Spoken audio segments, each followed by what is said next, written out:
प्रिय विद्यार्थियों, वंदे मातरम। भाटी आश्रम की ऑनलाइन क्लासेज में आप सभी का हार्दिक स्वागत है।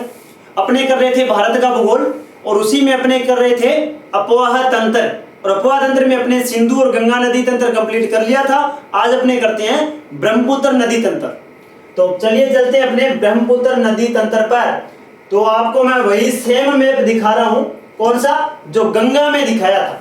गंगा नदी में आपको बताया था यहाँ पर कौन सा डैम है, फरक्का डैम है, और यहां से ये कौन सी हुगली नदी, और यहां से किस नाम से, ये पद्मा नदी के नाम से ये यहां से प्रवाहित होती है। कहां पर, बांग्लादेश के अंदर।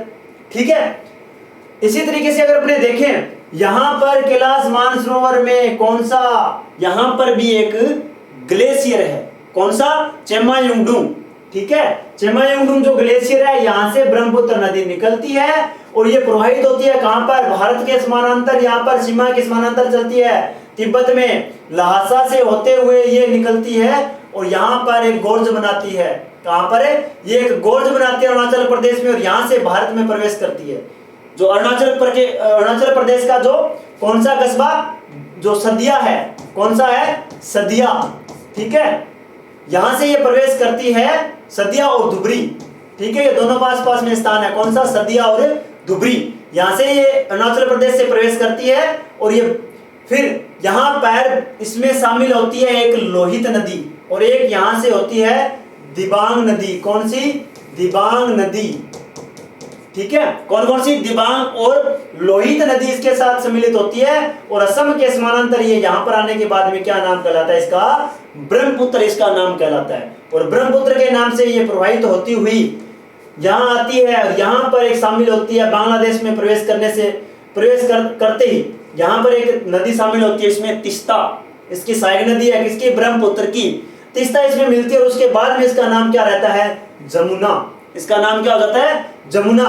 और जमुना जाकर मिलती है किसमें, पद्मा के अंदर, और जैसे ही आगे जाती है इसमें एक नदी और मिलती है, मेघना, और उसके बाद में संयुक्त रूप से इसका नाम क्या पड़ जाता है, मेघना। ये थी ब्रह्मपुत्र नदी के बारे में। तो ये तो मैंने आपको मैप में दिखाया। हालांकि इसकी सहायक नदियां जैसे ये देखिए, सुबनसिरी है, ये लोहित है, यहाँ पर जो अपने मैंने बताया था दिबांग है, इधर से दिहांग, बूढ़ी दिहांग, ठीक है, कपिली नदी है। ठीक है, ये सहायक नदियां इसकी आएगी। यहाँ संकोच नदी है, भूटान से निकल कर आती है। ठीक है, मानस नदी है, जिया बहेली नदी है। ये अपने अभी चर्चा करेंगे सभी नदियों के बारे में।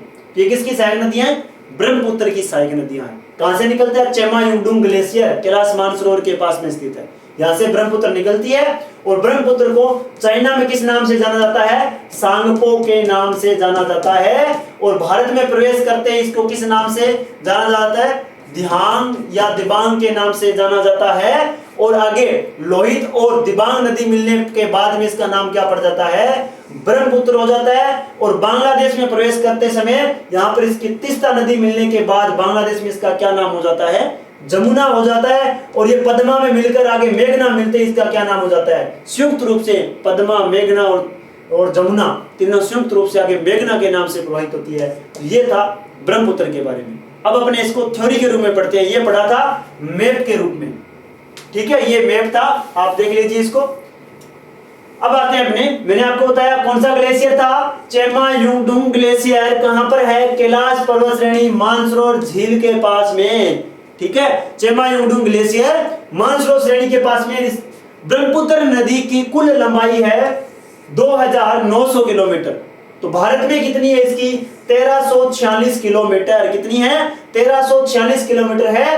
और इसका अधिकतर भाग तिब्बत में है, इसका अधिकतर भाग तिब्बत में है, जिससे इसका स्थानीय नाम क्या है, सांगपो। मैंने बताया ना, क्या नाम था, सांगपो है तिब्बत में। तिब्बत में क्या, किस नाम से ब्रह्मपुत्र को जाना जाता है, सांगपो के नाम से ब्रह्मपुत्र को जाना जाता है।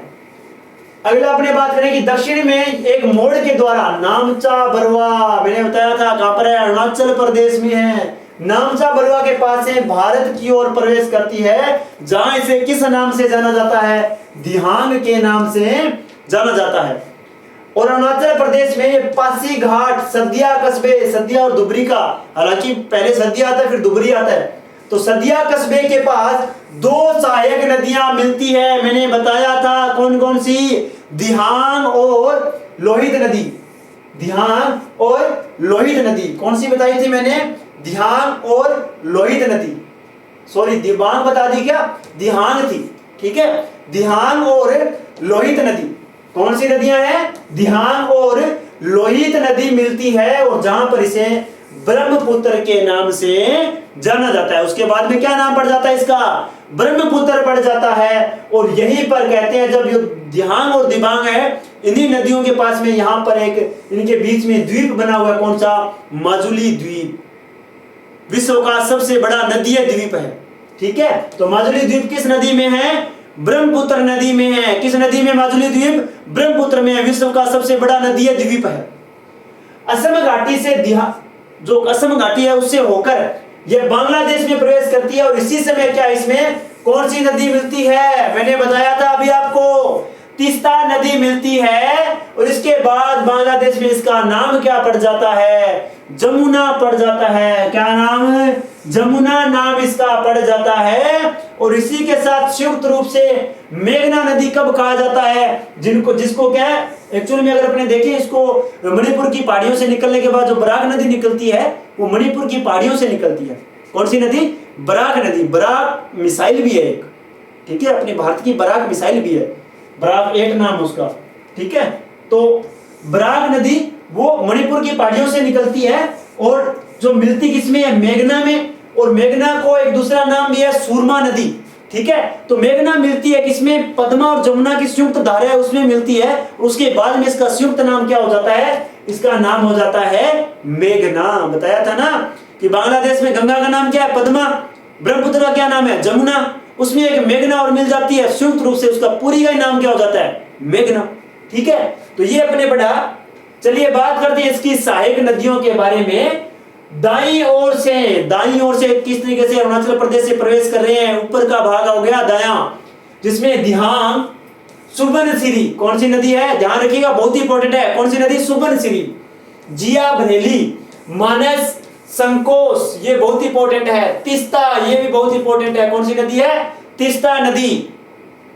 अब अगर अपने बात करें बाईं ओर से, मतलब निचला जो भाग है उधर से, तो दिबांग, लोहित और धनसिरी, ये बहुत इंपॉर्टेंट है। लोहित मैंने बता ही दिया आपको। दिबांग, लोहित, धनसिरी और कपिली नदियां हैं, ये मिलती है बाएं तट से। किधर से?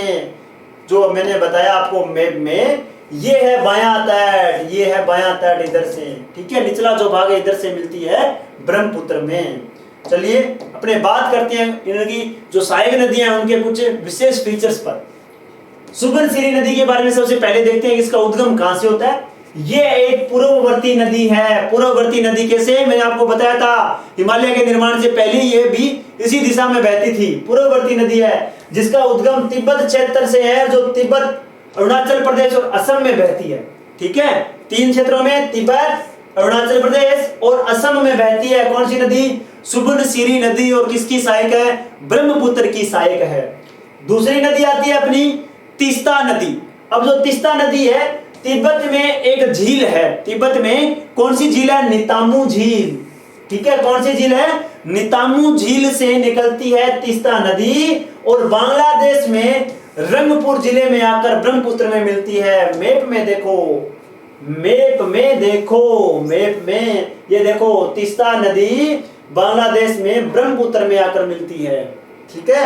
ये बांग्लादेश में ब्रह्मपुत्र में आकर मिलती है। और जो तीस्ता नदी है, इसकी 2 सहायक नदियां, मुख्य सहायक नदियां, हालांकि और भी छोटी छोटी नदियां हैं, लेकिन तीस्ता की 2 मुख्य सहायक नदियां हैं। एक का नाम आता है रंगित, दूसरी का नाम आता है रांगपो। तो 2 सहायक नदियां हैं तीस्ता की, रंगित और रांगपो। याद रखना, कौन सी? रंगित और रांगपो किसकी सहायक नदियां हैं? तीस्ता की सहायक नदियां हैं। चलिए चलते हैं आगे। अगली है मानस नदी। अगली सहायक नदी है मानस नदी। और मानस नदी का जो उद्गम है वो तिब्बत से है, और ये भी क्या है? एक पूर्ववर्ती नदी है। मैंने बताया था ना, तिब्बत के पठार से निकलने वाली नदियां लगभग ये क्या है? पूर्ववर्ती है। अधिकतर जो है पूर्ववर्ती है, क्योंकि अंगारालैंड का भाग था पहले, जो ऊपर का भाग है वो अंगारालैंड का भाग था, ठीक है। तो ये पूर्ववर्ती नदी है। अगली आती है धनसिरी नदी। धनसिरी कहां से निकलती है? नागालैंड के, ठीक है, नागालैंड के लेसांग पर्वत चोटी से इसका उद्गम होता है और असम से होते हुए ब्रह्मपुत्र में मिलती है। कहां पर है कि नागालैंड का लेसांग पर्वत चोटी है, वहां से इसका उद्गम होता है और असम से होते हुए ब्रह्मपुत्र में ये मिलती है। ठीक है, तो नागालैंड से इसका प्रभाव जो प्रवाह है वो लगातार किधर की ओर है, असम से होते हुए ब्रह्मपुत्र की ओर है।